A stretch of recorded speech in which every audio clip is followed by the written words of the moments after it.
Je veux arrêter le stand-up. J'aimerais arrêter le stand-up, mais c'est un engrenage dans lequel je suis depuis fort longtemps.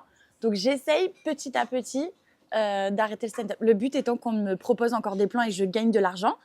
Attention, mais petit à petit, j'essaye d'aller vers autre chose. Ça va faire 6 ans, 6-7 ans, je crois. 6-7 ans, ça commence à faire. Moi, j'ai toujours la règle il y a 3, 7 et 10. Maintenant, c'est un peu, on s'est fourvoyé avec cette règle parce qu'il y a les réseaux sociaux. Mais j'ai toujours remarqué dans une carrière, au bout de 3 ans, il se passe un truc, si tu tiens. Au bout de 7 ans, il se passe un truc, si tu tiens. Et au bout de 10 ans, il se passe quelque chose, si tu tiens. Comme dans le couple. Je te jure, c'est vrai. C'est des vraies dates parce que tu changes un peu d'identité, tu te construis et tout. 7 ans, c'est toujours une grosse phase. Et voilà, j'en suis à la 7e année. Et là, j'ai envie d'aller vers autre chose. Si je continue le stand-up, donc il me reste 3 ans, ouais.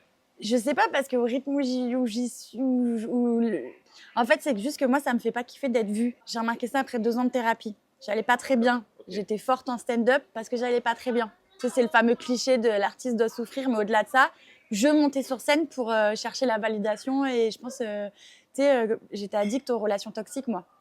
Et je cherchais toujours l'adrénaline, va-t-on m'aimer? Oh non, même pas. Donc je cherchais ça et je pense que je le cherchais sur scène. Quand tu cherches ton pourquoi en stand-up, il y a toujours un truc de enfant, j'essayais de faire rire parce que ça allait pas à la maison. Ou si tu vas très fort dans la psychologie, hein, il y en a qui sont juste marrants. Et du coup, je pense que j'ai trop travaillé sur moi et je ressens plus ce truc quand je monte sur scène. Je suis plus en angoisse. Tu sais, je suis en mode, pourquoi il y a des gens qui me regardent, enfin, et ils vont m'écouter? Genre, ouais, c'est bizarre. Et il y a le cerveau reptilien qui est là, maintenant, tu es en danger, tu cherches la validation d'autrui, tu es toute seule face au groupe, qu'est-ce qui va se passer? C'est dangereux, dangereux, dangereux, et j'y arrivais plus. Tu sais, je pense qu'il y en a, c'est ça, ils ont vraiment l'amour du stand-up, de la blague, d'écrire, etc.